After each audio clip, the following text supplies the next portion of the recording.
Yo, yo, yo, what's good? What's good? It's Stormy B Man, and I am back.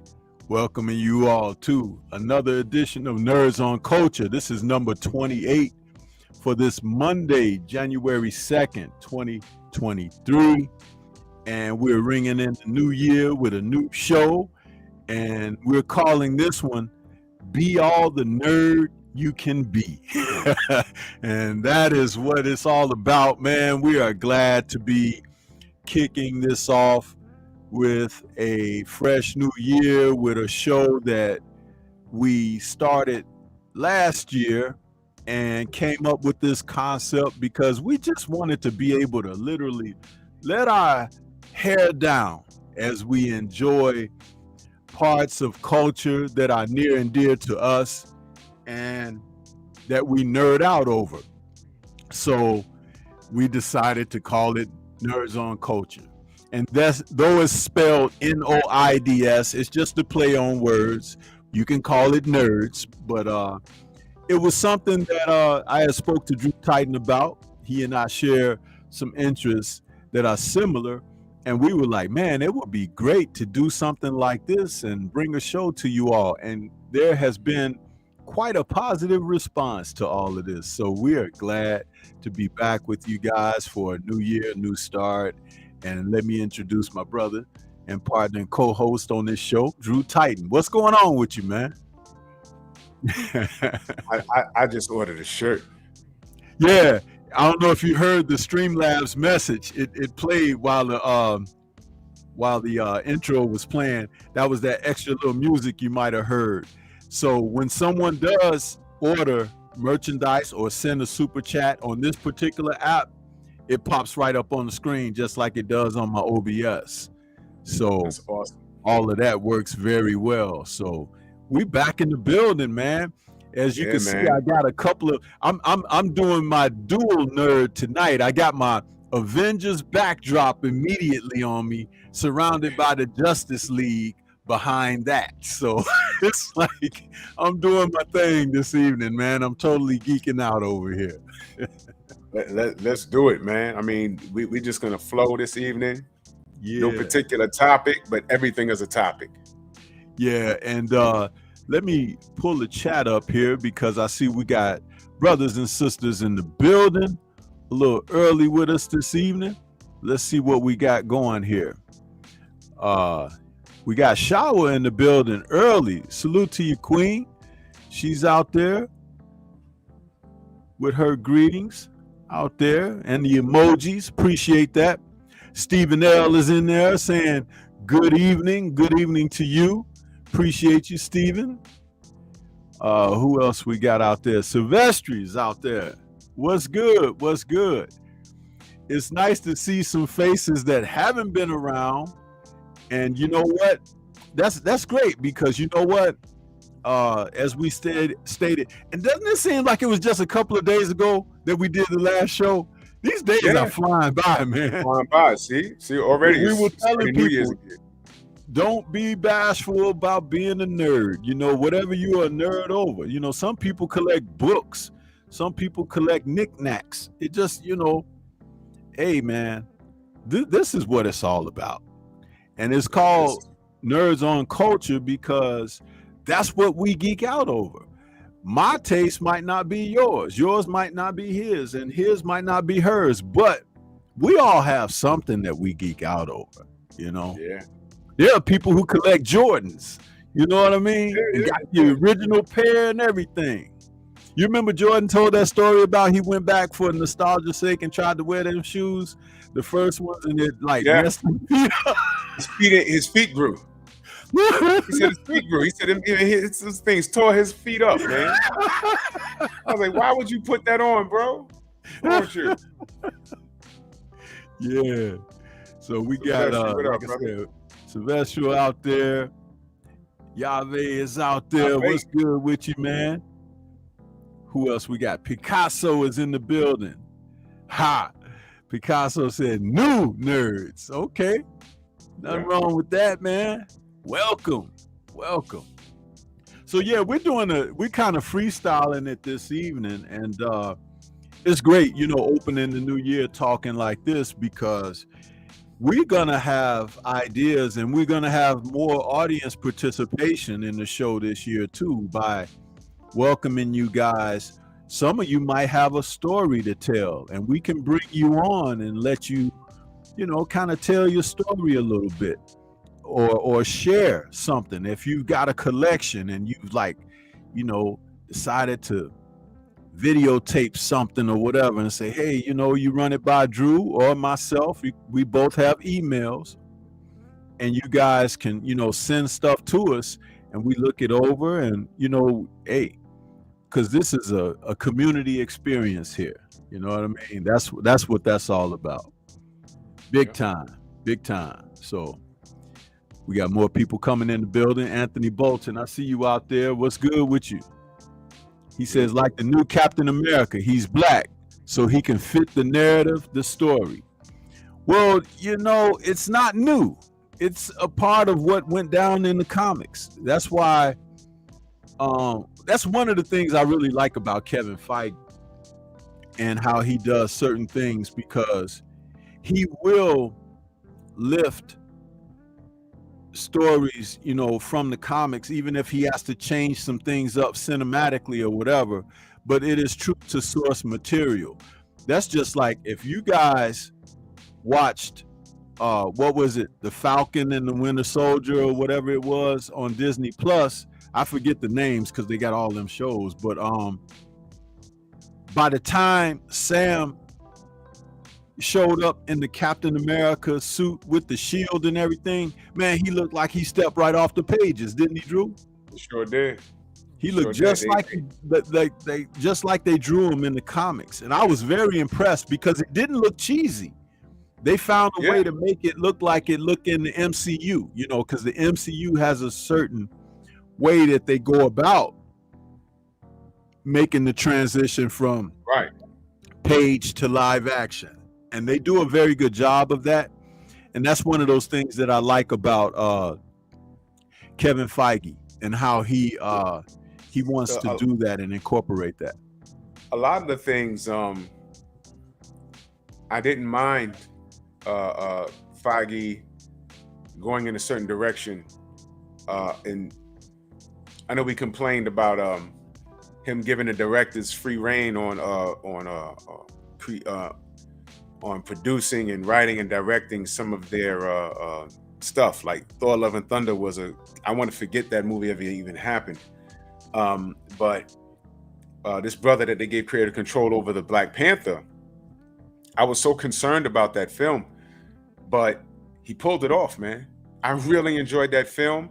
I like what they did. And Yave is absolutely correct. They switched Namor's origins and stuff like that from the comic, obviously, but the way that they included the Mexican heritage into those people, it made sense, and it showed them in a positive light. They have their own hero, and they say he swims in the ocean and in the air, and he's superhuman, and he's a badass. And they gave him so much credit. They said this guy's as powerful as the Incredible Hulk.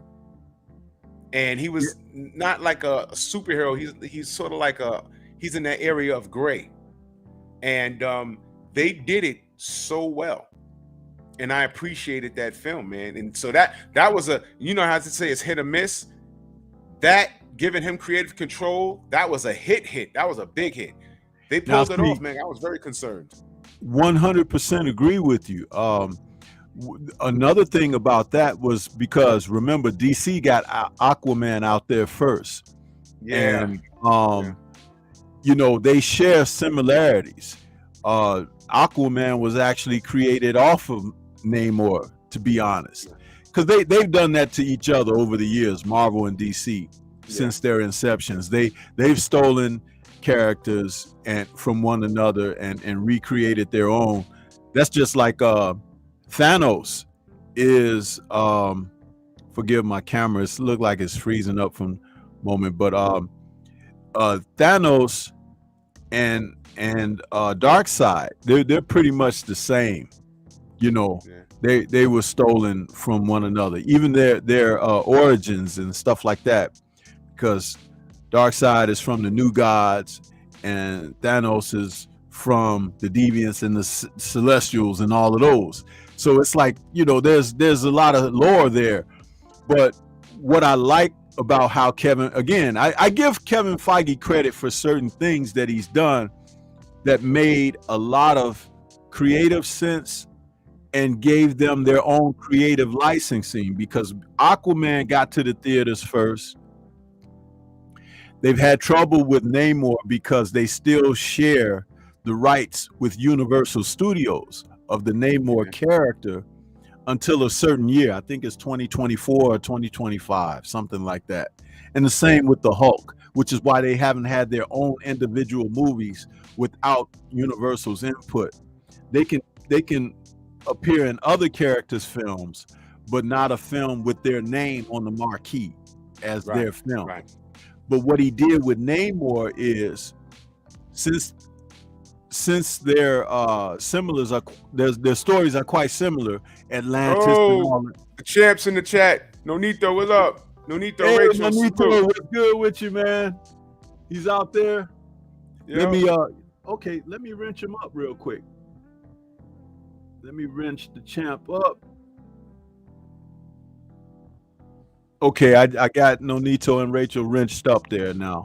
Hello. Welcome to the show. Welcome. This is one of our shows that we do.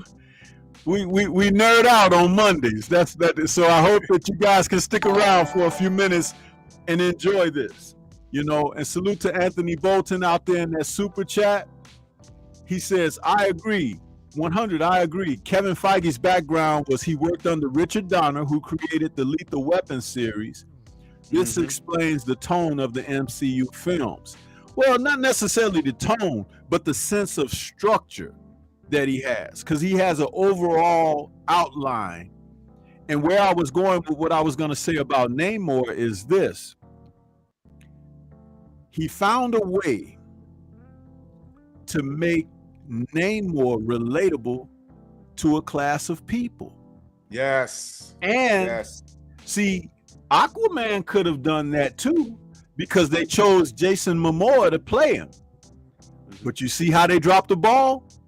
Because Momoa, with the Samoan and Talonga background and everything, they could have done something like that. And they didn't. And so Kevin Feige tapped into that. And guess what? It's instantaneously a built-in audience, because those people find out, well, he's like us. He's from the Aztec. All of a sudden, now there is a base that want to see Namor simply because he's relatable. You see what I'm saying? And that's where Feige is very smart with certain things like that. And I give him a lot of credit for doing that, because he didn't have to do that. And I was questioning it. Well, why are they, and then I thought about it. And even after I saw the film, I'm like, okay, it makes sense to me now. And since we're talking about that, Drew, by the way, check this out. Changes are coming to phase 5 and 6. Some of the content that was on Disney is not coming back. Yeah. And you can guess who I'm talking about first off.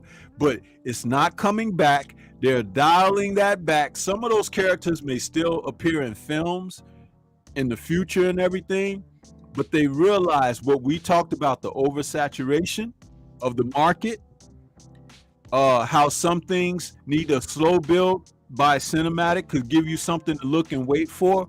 And there is going to be a finale. Now, it's been decided there's going to be a finale to the MCU saga. And then after that, they can reboot. You see? They're gonna go through this process. So I believe the Kang, the Conqueror story, the Secret Wars, all of these stories that's coming, there's going to be a finality, to it. And then they will do something different. And that's great because people will have something built up to, and they can look forward. Oh, this is going to be the end of this. Just like we thought that Endgame was the end, but they still had different stories they were going to tell coming for phase 4. But, Right. you know, Right. this is going to be totally different. So, like, you know, in this storytelling, we've got variants Yeah. or multiple universes, right? Well, that's going to come to an end. And that's great because, like I said, after that conclusion, then they can reboot. Yeah. Some of So, the stuff we got to get rid of. right. Yeah, and I agree. Anthony Bolton back in that super chat, he says, "I meant by mixing comedy and high impact action." Absolutely. Yes, He's talking yes, about yes, the new episodes. Yes, yes, there was a absolutely. fine line between it. But when he gave this guy that did Thor: Love and Thunder creative control, it was over the top, and I don't want to see that shit again. That was crazy. But Yeah, it looks like this Kang Wars is gonna bring it all full circle. And they took the comedian, which was Ant-Man, was sort of like comic relief, but I think that movie. If I'm gonna make a guess, it's gonna be pretty dark. Like towards the end, there's gonna be a lot of yeah. dark moments in there, and it's gonna be a cliffhanger. Like, oh shoot, what's going on now? And I do believe we're going to have something from that story that's going to assist us with where the Fantastic Four are going to come from. I strongly believe that. And you're right about it's not going to be as comedic as it was for the first 2 films. And I'm fine with that. Right. To tell these stories. Oh, by the way, because I don't want to lose this, there has been recognition of what we've stated about Thor: Love and Thunder, to the degree that even the gentleman that plays Thor, Chris Hemsworth, has come out and said he'll never do another Thor film unless they do something different with the character and take him away from that comedic arc that they gave, because he said that just he didn't like it. He didn't like, yeah. And the dude, Taika Waititi, the director and everything, I think they threw. You remember how on the Fresh Prince they would always have that episode where they throw Jazzy Jeff out? Yeah, I think they did that to Taika. Taika's out of there in good riddance. He goofed it up, man. Yeah, you know, I don't know, man. Orgy jokes and all of that stuff. Come on, man. You know what I'm saying? Bringing these kids in there and stuff. It's like, no, you don't do that. There was a dumpling god there. I'm like, what are we doing? What are we doing here? Yeah. My gosh, man. You know, the gratuitous nude scene of stripping Thor of his clothes in front of that whole arena full of people and all of that stuff was totally unnecessary. We could have stood for a battle scene with Zeus against Gore the God Butcher and let Gore the God Butcher kill Zeus. You understand? Look at how I solved that in like 3 seconds of a sentence that it took me to say. Why we had to see the goofiness that came up out of there. Huh? It's like, but yeah, we won't go in that direction, but I just wanted to put that out there that they've heard the cries of the people. And guess what, man? A lot of the content creators, like I've been sharing with you, who have really been ripping them a new one, who've been around far longer than me, have hundreds of thousands of subs. A couple of them got close to 1 million subs, if not 1 million subs. They have said the same things, and Feige is listening, bro. He's listening. Yeah, he had to. He's not doing like James Gunn. Oh, the fans got to learn what they, you know. No bullshit. James Gunn gonna find out what we got. The Guardians movie. That's what Nonito's asking about. The Guardians movie. That's a nice segue from Ant-Man to the Guardians movie. That's another. I'm trying to see where his comment is. It's a little bit up underneath Picasso. it looks like Is that they're moving away from, because Ant-Man and the Guardians, there was a lot of comic relief in it, but it was tolerable. Now,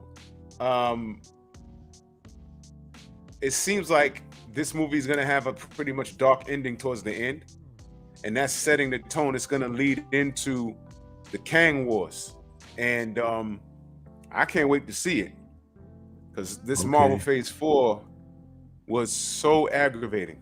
It was so aggravating. It's below that. It's above Jamel, Picasso, Yahweh. Yeah, we're using a new app here this evening, and I'm still getting the hang of how to cycle through the chat. If you guys notice that the graphics are a little different and everything from past shows, that's what's happening. So yeah, but he says, wonder how Guardians' next movie will be at that red carpet, because eldest son's godfather is Drax. Oh, okay, that's great, man. Well, I'll tell you something. Kevin Feige had let a press comment come out saying that he understands that James Gunn has got a big job to do over there at DC. Hey, Nonito, how tall is Batista? Heard that guy's like about 6'5". He's a big dude, man. 6'2", 6'3". I didn't think he was 6'5", but he might be. I went to an event when he was wrestling a while ago here in New York, and I wasn't close enough to gauge him, but he's a big fucker. I was like, and I'm not a small guy. I was like, God damn, he's big. He's big. Yeah, but Feige, he let it be known. He says he understands that Gunn has this new position and everything, but he expects him to fully handle everything, including press work and everything with Guardians, before he moves full time on into what he's doing at DC.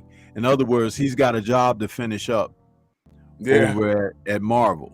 So, yep. He's 6'4". 6'4", yeah. He got 2 inches on me. He's big. He's a big guy, man.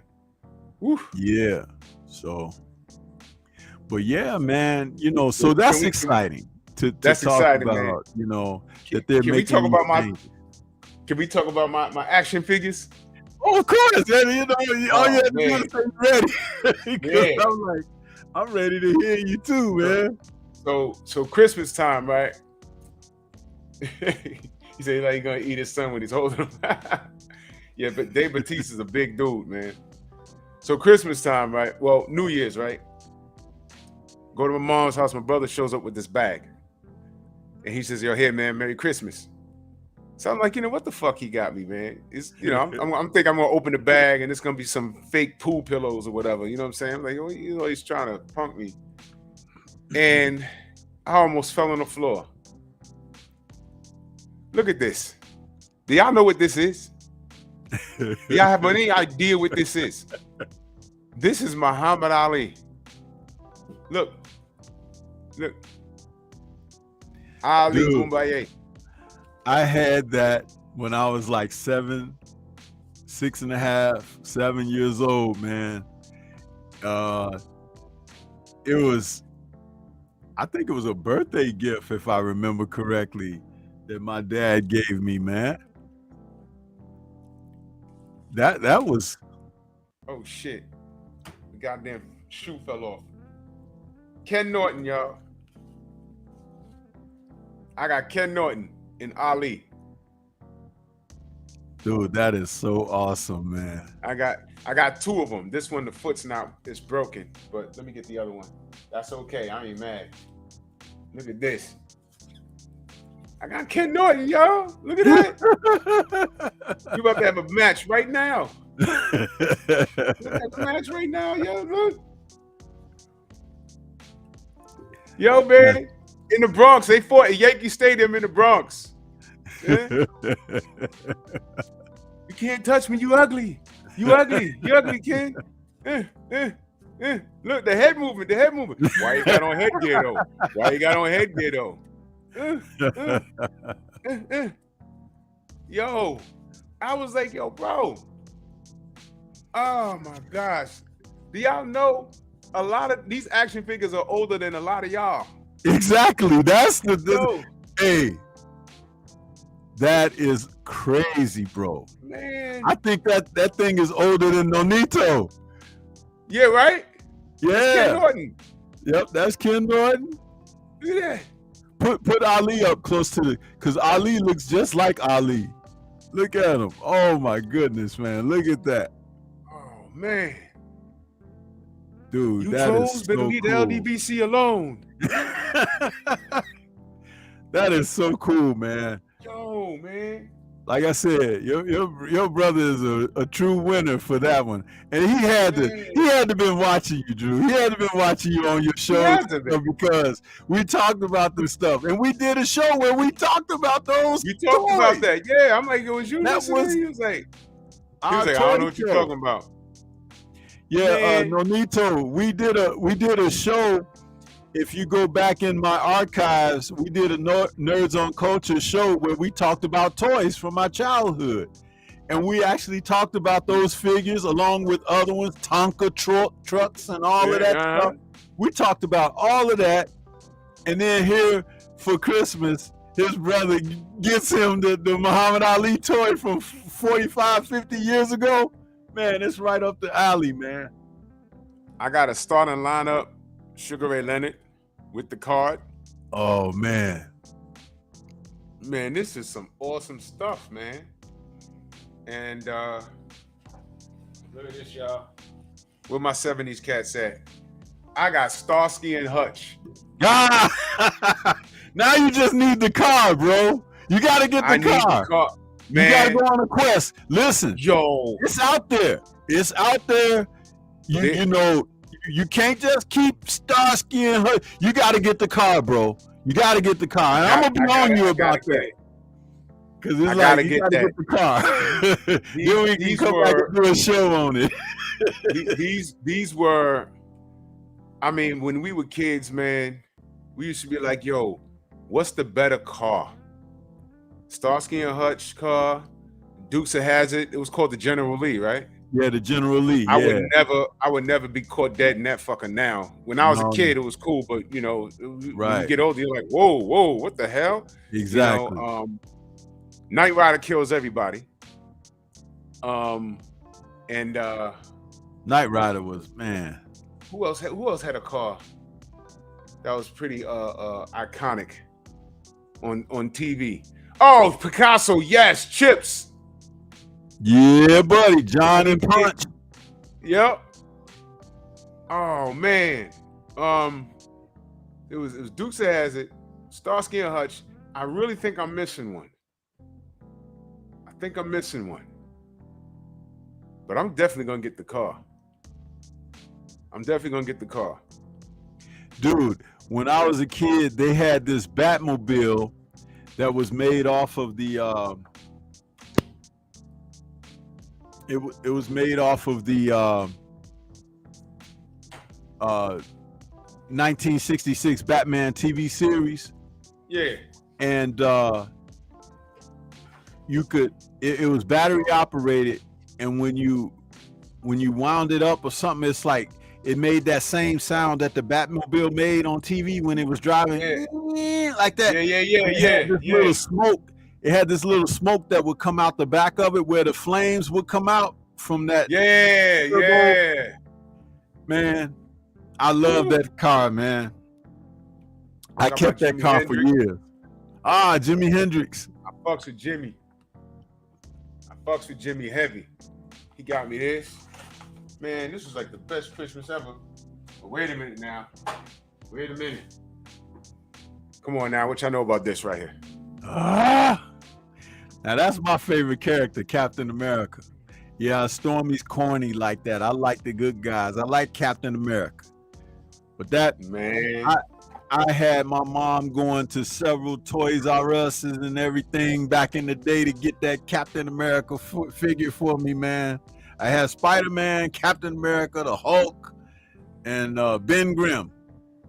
But I didn't have that. I did not have that right there. Oh my goodness, man. Check that out. This is where it's at right here. The Steve Rogers interchangeable with the hands and the shield. bro. It don't get no man. That is cool, man. I didn't even know they had that. Wow. And I got another Captain America inside here too. So I got 3 altogether.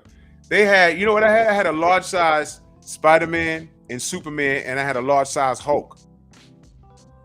And like I told you before, I had the large size Hulk. And you remember that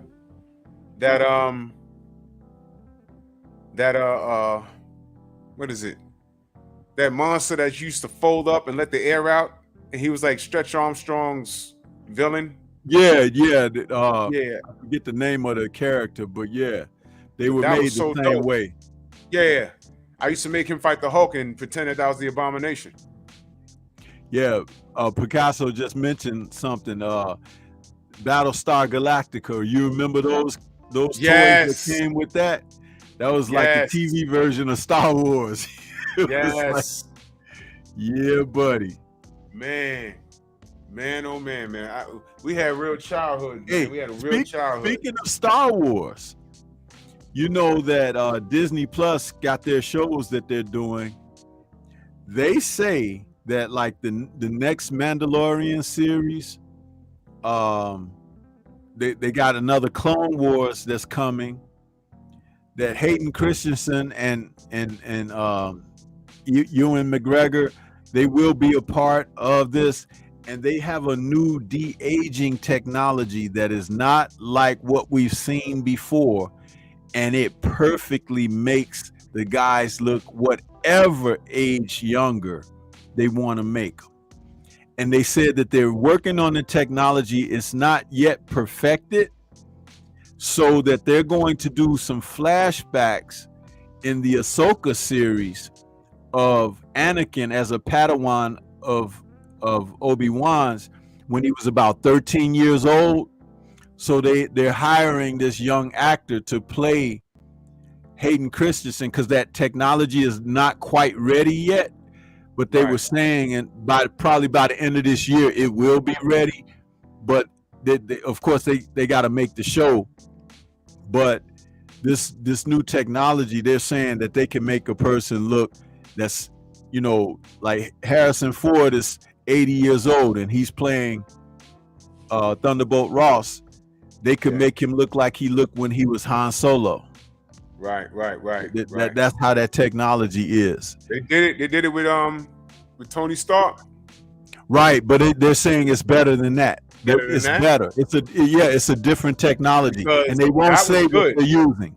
They won't say what they're using. When they did that to him, he looked like how he looked in the 80s. I said, "Oh, yeah, he looked like when he was in that movie with Molly Ringwald, the pickup artist or something." That's how he looked way back then, Yo, when Luke showed up in Mandalorian, I almost cried.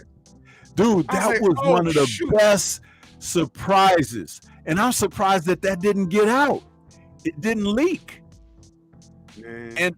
And I'm gonna tell you something. I watched that series, and even upon his arrival, when it was, the X-Wing coming up on the scene, and I'm looking and I'm like, is that Luke? Because it's like Luke flew an X-Wing. And then when they start showing the battle and he's destroying them bots and everything, I was like, dude, that's Luke. When he did Force Crush, and I lost it. My goodness. I lost it. I said, oh my God, he did Force Crush. Those things was about to kill everything in that room. And they stopped and they all turned around. One Jedi came in there and regulated everything. I was like, man. That was one of the most awesome surprises ever, bro. One of the most awesome surprises ever. I totally enjoyed that, man. Shit, I don't think you could play that without getting some shit. No, I can't play that. No, don't do that. Can't play that. How do these people play that and nothing happen to them? They do reaction videos. I have no idea, man. I've been asking questions. I've asked a couple of content creators who've got like hundreds of thousands of subs and stuff who do this stuff, and they haven't answered me. They haven't responded. I've asked 2 different guys about how are you able to show, because some of them are able to show the trailers and everything. And Well, they I don't. think that guy that does everything awesome, I think he actually has a contract with some of these people Yeah, where they allow him to do it. but he But had to get this, to a point, you know, yeah, yeah, because at first he was just like we are, you know. So yeah. I don't know, man. And then I think sometimes, you know, you put that lip gloss on and people want you to be like that, but you know, I'm Yeah. cool. I don't need my lip gloss. I can let my old dry lips be cracked up and everything. My wife still love me. You know what I'm saying? So I ain't going down that route. Yeah, Hey, yeah, not Picasso. I'm gonna touch on Transformers real soon. Trust me, I'm gonna touch on yeah. that real soon. Mind if I share some of my collectibles? Yes, please. Yes, please. Just this past holiday, I picked this, and we talked about this character, Punisher, Warzone. This is a steelbook 4K edition of the film Punisher, Warzone, with Ray Stevenson playing the Punisher, and he was pretty doggone good. We actually just did a show where Drew was showing him blowing off people's caps and everything. That was like great, man. Great segue, because you know, when I saw this, I was at the store and I was like, holy smokes, that's the 4K, because I got the regular Blu-ray. I think I even have the DVD of this, but 4K is so awesome, man. I love it. And I love to collect my comic book movies in steelbook form. So it's like that's a collectible right off the way, you know. And Black Adam comes out tomorrow on Blu-ray, and I'll have my Black Adam steelbook. It's a collector's item now because you know. Absolutely. They're not making it. I had already pre-ordered it and everything. But another collectible that I came up with within the past couple of months, I had the Sonny Chiba collection. And you guys have seen Sonny Chiba in our opening intro for this show. There are shots of him in there, but this is a great deal here because it's a box set that includes 7 of his films. I need you to tell everybody what almost happened. Oh man, with Sonny Chiba and Bruce Lee. Man, Sonny Chiba was big time in Japan, okay? And the kung fu and karate movie craze was taken off. And there was a gentleman that was a part of Sonny Chiba's Japanese stunt team, because back then, the action stars who really knew their craft and choreography, they would assemble a team of action stuntmen to do the stunts, sometimes to play the roles that require fighting and action. And he had a lead guy who later went on in his own right and became a star, Yasuka Kurata, who you guys have seen in countless martial art films. He's been in Shaw Brothers films. Kurata has been in Sonny Chiba's films, the Sister Street Fighter films. So he was in Hong Kong making a film that was going to be choreographed by Bruce Lee. It was called Fist of a Unicorn. And Bruce Lee's good friend at the time, Unicorn Chan, was the star of that film. And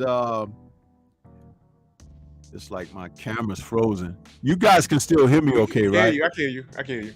Yeah. Okay. Kurata was starring in that film as a villain, and Unicorn Chan was not a martial art guy, but he was a stuntman with Shaw Brothers films. So an independent film company, I think it was called, if you gave me a moment, I could remember the name of it, but it was one of the real cheap, low budget independent films run by one of the bad triads out of Hong Kong at the time. Wow. They told Unicorn Chan, if you get Bruce Lee to be in this film, you know, we'll make you the star of it. And he was like, Bruce don't want to make no films with you, but he did agree to be the choreographer for the film. So Karada starred in that film. That's where Karada met Bruce Lee, and they had conversations about his mentor Sonny Chiba. And Bruce was like, I would love to make a film with Sonny Chiba. And Karada told him, well, when I head back to Japan, I'll set up a meeting with you guys. So he did.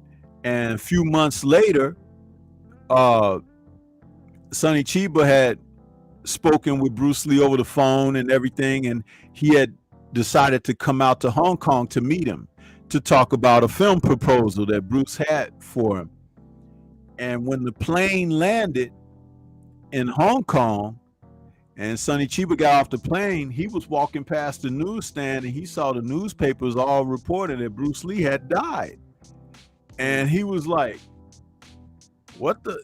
He looked at every paper. It was like that was headline news, because Bruce Lee was the darling of Hong Kong at that time. And he basically just turned around at the airport and took a plane back to Japan. So they never even got a chance to meet face to face, but he had arrived in Hong Kong to meet with Bruce Lee personally to discuss a film role. That was And 73. the film back in 73, yeah. And the film ended up getting made with different actors. Angela Mao Ying ended up getting the lead role in the film, and the one-time James Bond actor George Lazenby got the other lead, and the villain, who was supposed to be Sonny Chiba's role in the film, was a Japanese actor who he wasn't so popular or whatever, but it was made at a much lower budget and everything. And that film was called what was it called?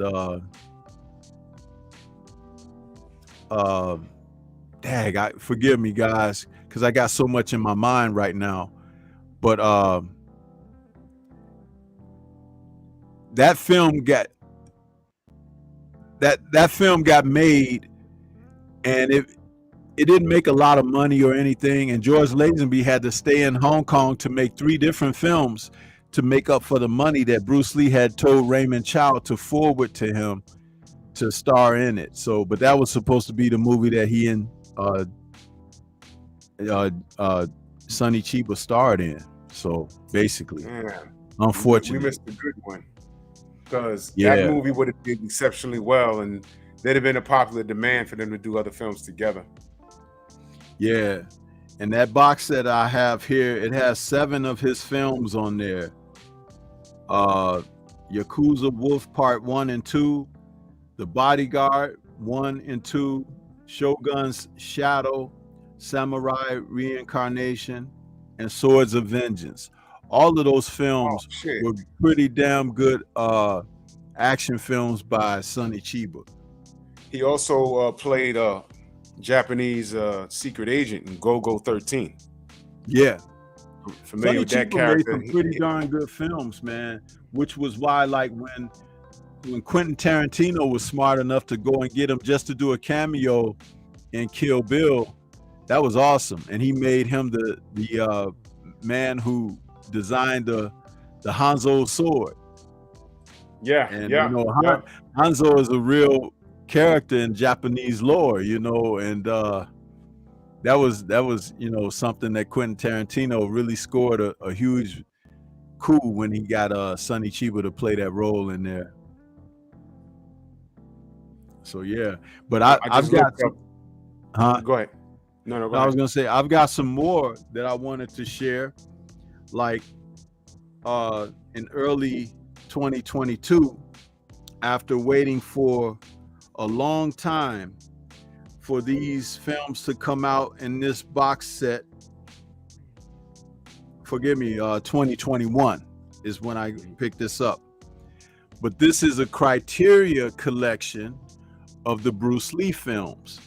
Now, anybody that know anything about Criterion, if you watch movies and you collect films or whatever, Criterion, when the Criterion collection assigns a film to their company, they remaster the films, they put it out in its best prints that's possible or whatever, and they managed to get their hands on the Bruce Lee films, including Enter the Dragon, which for the first time in history has the original theatrical version that does not have the added sequences in it, because when it went to home video on VHS, that's when you could get the original theatrical version. When it finally came out on DVD and then later Blu-ray, it was the extended cut of Enter the Dragon, which had a few scenes that you didn't see theatrically. But this collection has both the theatrical version of Enter the Dragon as well as the extended version. And it's got Game of Death version.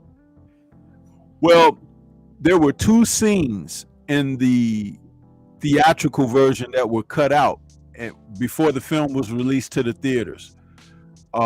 It's the scene where Bruce Lee is talking to the monk at the beginning of the film, and he's talking to him about Shaolin commandments and things of that nature, and Bruce is expressing his philosophy, and that's when he tells Bruce that you need to go with this man that came, Braithwaite, to deal with our renegade monk, which was Han. And then later in the film, in the Hall of Mirrors, where at the end fight scene, where Han and Bruce Lee are fighting, there's a moment where Han is getting the better of him, and he leans up against the glass, and he remembers the voice of the Shaolin abbot talking to him. Remember that the enemy is only illusion, and you break the illusion, you break the enemy. That's when he starts shattering the glass. Those 2 scenes were cut out of the theatrical version before Bruce Lee. It was. You know, and he would have bitched about it, because those were scenes that he had added to the film, to the script, because he wanted his character to have depth. He didn't want him just to be a avenging guy like in all the Kung Fu movies. I got to get revenge. He wanted his character to have purpose. Also, what is not known, another deleted scene that never made it theatrically or even on the DVDs, but in some cut films that have used, you know, the scenes from the cutting room floor just to insert Bruce Lee in their films. The character that Bruce Lee played in Enter the Dragon was supposed to be an author. He wrote books. So when he went to Han's Island, and you know how everybody went into their own rooms and everything, when he walked into his room, there was a bird cage hanging up in the room. He was over there playing with the bird, and he walks over to a table, and one of the books that he authored was on the table, and he picks it up and he looks at it and he opens it up, and you can see it, you know, they pick it up so you can see it on camera that is him on the cover, and Han had one of his books and had it put in his room on his table. See, those are character depth moments that explain things about who you're looking at. You know what I mean? Without exposition of conversation. I never knew why Mr. Braithwaite went to the island specifically to get Bruce's character. Why did they choose him? I never knew what he did for a living. I never knew. Yeah, see, he was an author and a martial artist, but he had principles, and Han broke all the Shaolin monks' principles. He purchased that island after the war, as Braithwaite said, and became totally self-sufficient on that island by selling prostitution and opium and other contraband. And he recruited the other martial artists. He recruited martial artists from all around the world. And that's who protected him, and also who protected his interests when they would go out in the world and sell stuff. And remember, peddling of the flesh. He had prostitution and drugs.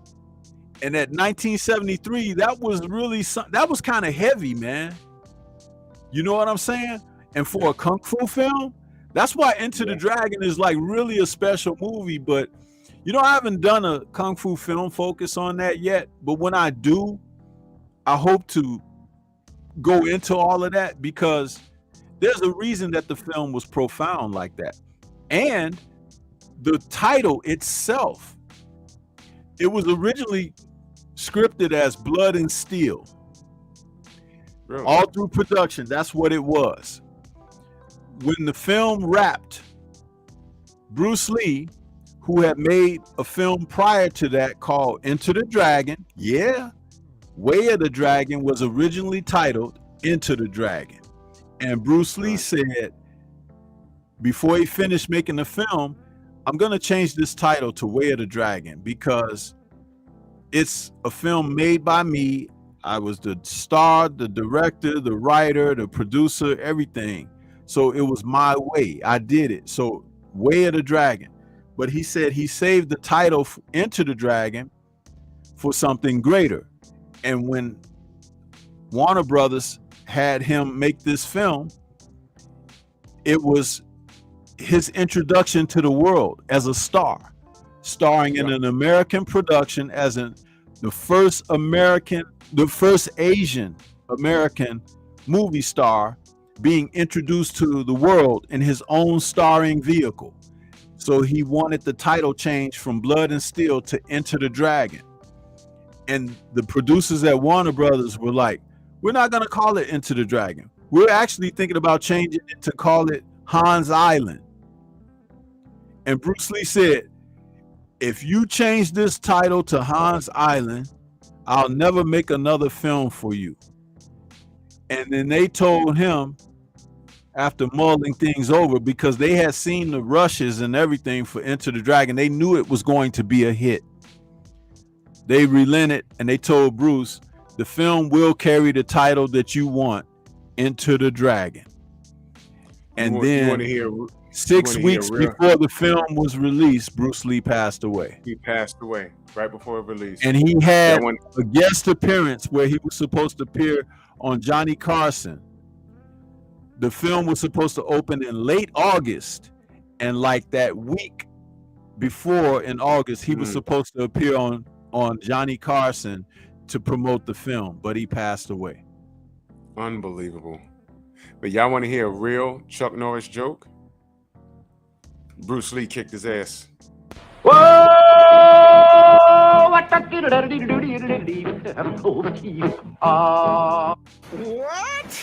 He did. Yeah. Yeah. You know what? You really need to do a film focus on, because you can't do that on Enter the Dragon without talking about Game of Death. Yes, you can. They kind of coincide.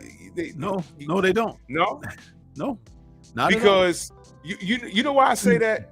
The reason why I say that is because by the time I saw Game of Death in the movies, I said from a young age, I was like, "What the fuck's going on in this film?" There was no CGI, and they took all of his films and bunched them up, and they had to like do something because it was like, yo, this man died and he didn't finish filming. It was just it was a train wreck. There was a story to all of that really I did a Kung Fu film focus on Game of Death because I don't consider it a legitimate Bruce Lee film, even though it was made by the company that he made movies with, Golden Harvest, produced by Raymond Chow, and directed by the same director that made Enter the Dragon. But it was the biggest insult to Bruce Lee that could have ever been done by someone that claimed to have been, colleagues of his and whatnot. It's actually in my archives, Kung Fu Film Focus, Game of Death, and I talked about it and ridiculed it for what it was. I didn't even go in on it as I could have. But what I wanted to say about it was they had a choice, and they decided to put out what they put out. The veteran actor from Hong Kong films, Bruce Lai, Ho Chung Tao, they asked him if he wanted to star in the film because he was like the biggest Bruce Lee imitator at the time. Yeah. They asked him if he wanted to star in the film, and he said, if you allow me to star in this film, I'll stop all my other work, all those other films I was making, to do my best to honor Bruce Lee's name and spirit for this film. I'll do my best. But they told him, they said, yeah, we'll put you in here, but you're going to be one of 5 or 6 different guys that are playing Bruce in the film. And he was like, what? And it was like, yeah, your physique is closer to Bruce, but we got a guy that can kick real good. He's a Korean guy. Then we got another guy who looks a lot like him in the face that is a Chinese guy, but he doesn't have a lot of acting experience. So we're going to use a compilation of different people to play him in this film. And Bruce Lee was like, in other words, he was going to try to do his best. And if you ever watched the film Bruce Lee, the Man, the Myth, it was directed by Ng-See-Yuen, who was a popular director at the time of Hong Kong martial art films. He was responsible for the films with Jackie Chan, Drunken Master and Snake in the Eagle's Shadow. So he was a reputable director. When you watch Bruce Lee's performance of Bruce Lee in that film, it's some of the best acting he's done at that time, at the level of acting that, you know, where he was and whatnot. But it's still the most even-handed biography done on Bruce Lee, even including Dragging the Bruce Lee Story, which was really full of fantasy and all of that. But Bruce Lee, the Man, the Myth is the most respected documentary biopic on Bruce Lee, and Bruce Lee starred in that, and he did a damn good job in that film because he raised his acting level up in there and everything as much as he could. But imagine, and I had said this a long time ago, he did a film called Dynamo, which he plays a taxi driver who gets run over. He runs into these people who are from an advertising agency. They say, oh, that guy looks like Bruce Lee. We could take him and market him and, you know, turn him in. So that's what that film is about, Dynamo. But the film is choreographed by Yuen Wu-Ping, who choreographed Jackie Chan in Snake in the Eagle's Shadow and Drunken Master. So Bruce Lee, some of his best martial arts is in that film. What I was going to say, imagine if he got that role in Game of Death to play the Bruce Lee role by himself, and it was choreographed by Sammo, who's the best Bruce Lee imitator, hands down, even though he's a fat guy. He did a film called Enter the Fat Dragon where he played Bruce Lee. Yeah, I remember that. And he can imitate Bruce Lee better than anybody. He was nice with it too. Yeah. He was nice with it. Yeah. But him choreographing Bruce Lee, who looked like Bruce Lee, imagine had that collaboration really worked out and Golden Harvest was smart enough to do that. Dude, it would have been excellent. Game of Death would have been A1 without all those other actors, because every time they changed the actor on screen, you could tell it was a different dude. So the transition from Bruce Lee to Bruce Lee, okay, you could accept that because it's like, we know that Bruce wasn't around, okay? You would buy into it, but you got 5 or 6 guys playing Bruce Lee? Come on, man. And then you only get a couple minutes of Bruce Lee, actual footage from Game of Death, when they could have used far more, because he left over 30, almost 40 minutes of footage that was shot and ready to be, you know. So when you talk about Enter the Dragon and Game of Death, 2 different things, 2 different stories. But he did stop making Game of Death to do Enter the Dragon, because while he was filming that, he was just filming it in sections. He was asking his friends that he knew, like Kareem Abdul-Jabbar, Dan Inosanto, Chi Hon-jae. He had them come over and play roles opposite him in that film, and he couldn't hire Hong Kong actors that were contracted with the studio. So there were guys who didn't have contracts that he was putting in there with him because he was having trouble with the triads. So when Warner Brothers came and said, hey, we're finally going to do a movie with you or whatever, he thought about it for a minute or whatever, and he was like, okay, well, I can come back to Game of Death. I'll start doing this. And that's how Enter the Dragon went ahead and got made. So he was supposed to resume filming Game of Death in September of 73 after Enter the Dragon released at the theaters. Wow. That's deep. I'm looking forward to your film focus on Enter the Dragon. Yeah. You know, That's there's a reason why I held off on doing Kung Fu film focuses on Bruce Lee's films, because I know a lot about him, got a lot of background, like you just have heard me run off, and I didn't really mean to take the show in that direction, but there's a lot there for that guy. And I would rather talk about a lot of the other stars and stuff like that and give them their proper time. Yeah. Yeah, Picasso. But, there was an actor that there was Ho Chung Tao. The 70s and 80s, they were looking for a replacement with Bruce Lee. They found a lot of actors that looked like him. They also found there was salute healer, the nerdy mofos in the building. Yes, sir. There was also Storm. You remember that movie Clones of Bruce Lee?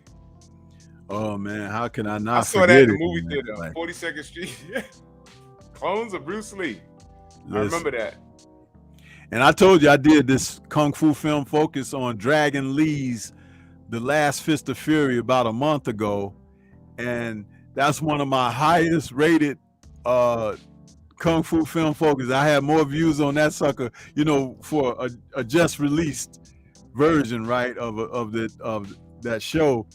And I guess there's a lot of people out there that like Dragon Lee. I don't know. It's like the Dragon Lee was like Bruce Lee on steroids, literally and figuratively, because his behavior on screen was wild and over the top, eccentric, and he had muscles like Lee, but he was bigger. He was kind of he wasn't big as Bolo, but he was bigger than Bruce, who was kind of lean with his muscularity. But Dragon Lee was a little bulkier. But he looked a lot like Bruce Lee, especially if he cut his hair a certain kind of way and you see him from a side. I was like, they could have used him to play in Game of Death. And he's a Korean, actually. He's Korean? Yeah, he's a Korean. Yeah. So, and he played in a film with Ron Van Cleef called Kung Fu Fever. Dragon Lee is in there with Ron Van Cleef. Yeah. Didn't Bruce Lee did a couple of films with Bolo, right? Oh yeah, Bolo was in everything, man. For whatever reason, Bolo was a guy, and I think that they liked showing him with his shirt off because he was like one of the biggest Chinese dudes you would ever seen in cinema at that time. You know, they've had muscle guys come along since him, but that was what his thing. And you know, for as bulky as he was and everything, Bolo's actual martial arts style was Tai Chi. So he had a soft form of martial arts that he practiced, but yeah. And he got his big break in Shaw Brothers films, playing a baddie. A lot of times he had a bald head and stuff in there. And what was the movie where they cut his tongue out? Bolo cut his tongue out? Yeah, they cut it. He was a mute during the movie.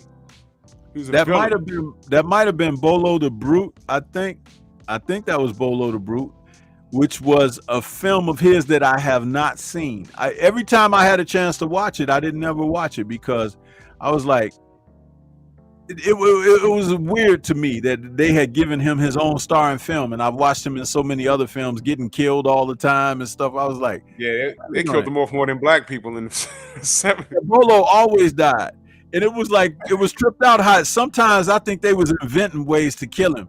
I remember one time he was fighting the little Indonesian Bruce Lee imitator, the guy Wong King Lung, who had the Bruce Lee monitor. His last name was spelled E with one E, Bruce L-E. Bruce L-E, yeah. He was fighting Bolo in a scene in one of his films, and he bound his hands and tied him up and pulled him up in the air where he was dangling in the air, right? So he ran back and did a flying kick and kicked Bolo in the chest and killed him. I was like, what the hell? It's like, you killed Bolo like that? I was like, man. Yeah, I'm telling you, man. Listen, I know Kung Fu films, you guys. the sensei, hey, that ain't just for play, okay? I know that stuff. And I'm sorry to say, I don't even know how I know this stuff, but I know it. But before we get up out of here, I just wanted to show, because Drew got a chance to show his toys, and y'all got me talking about Bruce Lee and stuff. I wanted to show, listen, this is another one of my sets that I got. Oh, right here, man. That's volume 1. This is volume 1. And got released mid last year. And let me tell you something. It's got King Boxer, the boxers from Shangtong, 5 Shaolin Masters, Shaolin Temple, the Mighty Peking Man, which was Shaw Brothers' version of King Kong, Challenge of the Masters, Executioners from Shaolin, Chinatown Kid, a classic, the 5 Venoms, another classic, Crippled Avengers, another classic, and the Heroes of the East and Dirty Hope. Man, this is a great box set. I did a video, a Stormy B-Man Reacts for Nerds on Culture. I did a video on this box set, and when I did the video, I had waited because I had picked up volume 2, which is this. Volume 2.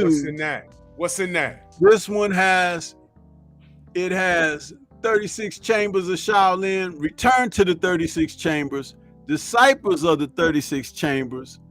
It has Mad Monkey Kung Fu, 5 Super Fighters, which is an excellent Kung Fu film. The bad guy in that film opens up, he walks into a town, wherever there's a martial arts dojo, he walks, I'm here to correct bad Kung Fu. He goes in there and kicks everybody's ass. I love that film. Invincible Shaolin, The Kid with the Golden Arm, Magnificent Ruffian, 10 Tigers of Kwangtung, My Young Auntie, Mercenaries from Hong Kong, The Boxer's Omen, Martial Arts of Shaolin, which is a Jet Li film. It was Jet Li's first film made for Shaw Brothers. And The Barefooted Kid, which is a remake of Invincible 1, Shaolin Invincible 1, which starred Fu Xing. So yeah, those are a couple of my collectibles, man. I told you guys, you know, Stormy love that Kung Fu. And those films are all remastered. They look great. They look like brand new films. I swear to God, I don't know what technology or witchcraft they do to take those old films and turn them into what they turn them into, but they look awesome. They look awesome. Man, that's a binge watch all day. Just get the worst food in the world that you know you're not supposed to have and just watch all that Kung Fu in the world.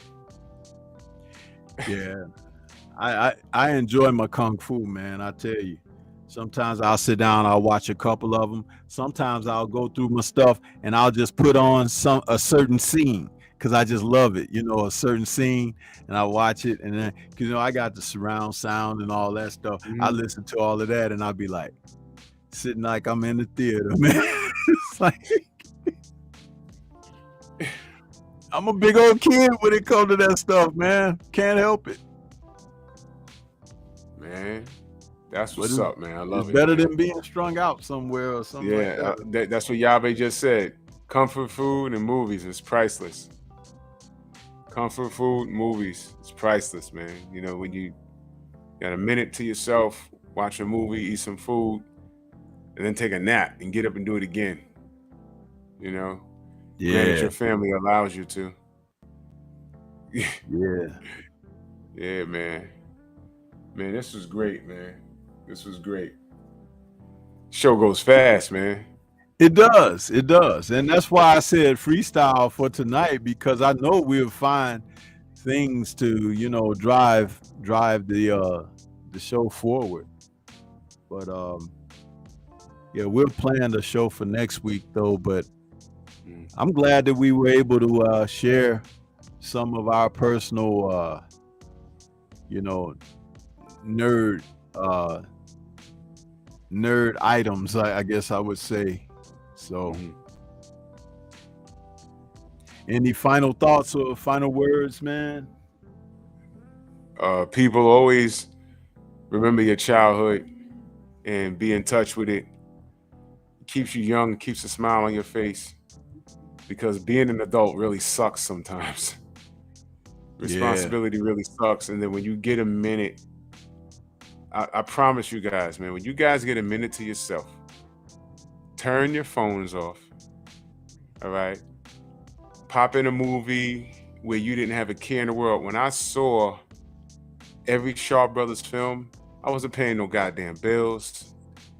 You know what I'm saying? I could eat some ramen noodles and not get a headache from high blood pressure. You understand? I'm not saying to do that now, because blood pressure is real. But get some popcorn and pop in your favorite movie from when you was a kid, or your favorite cartoon when you was a kid. And I challenge you to do that maybe once or twice a week. And don't think about nothing.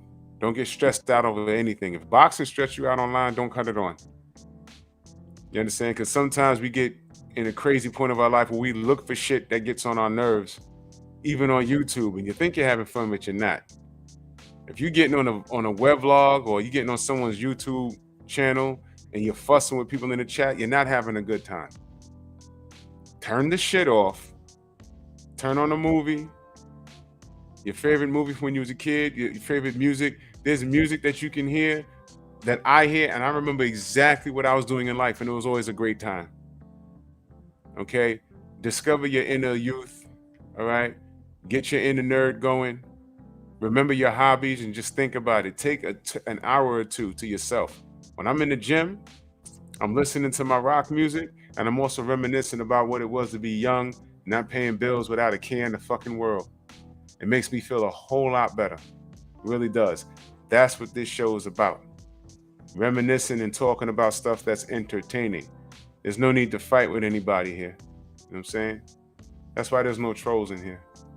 Say, what these guys talking about? It's not boxing. Go somewhere else, please. And that's you know what this what? is. I left it open too. There's no what do you call it? Subscribers only mode on this show this evening. Yeah. Yeah. And that's what it is, man. So, man, another great show, Stormy. Can't wait to be back next week. Whatever it is we're talking about, you know I'm here. For real. Yes, sir. Yes, sir. I want to say thanks again. And Sylvester was asking, is there any Kung Fu documentaries that I could recommend? Yeah. I just recommended, when I did the Kung Fu Film Focus last week with 78 Sports TV, the Black Kung Fu Experience. It's a documentary that was put on PBS back in, I want to say it was either 2012, 2016. But you can pick it up on Amazon. It's there. If you got Amazon Prime, you can watch it on Amazon Prime. The Black Kung Fu Experience, a very good documentary with Ron Van Cleef is at the center of it, and a couple of other men who were very prominent around that time of their youth, because they're all around the same age. That's a great documentary. Start with that and then come back and see me for more, because see, I ain't gonna give you a whole lot. I'll give you a little, because even when I give you a little, I'm giving you a lot. You feel me? So yeah, check that out, the Black Kung Fu Experience. Yave, you say you had a question. What's the question, brother? Before we get out of here, what's the question, brother? No, you can type it. I think he was saying that that brother had a question. Okay. Yeah, he's like, okay. Walter Wilder, who I haven't seen in a while, says, "Hey guys, love the show. Appreciate that, man. Salute, I brother. Appreciate it. Salute. You know, Salute. Subscribe, share it, put it out there, let people know about it, man, because we're doing good things over here. A lot of good things. Yeah. So, So, well, yeah, man.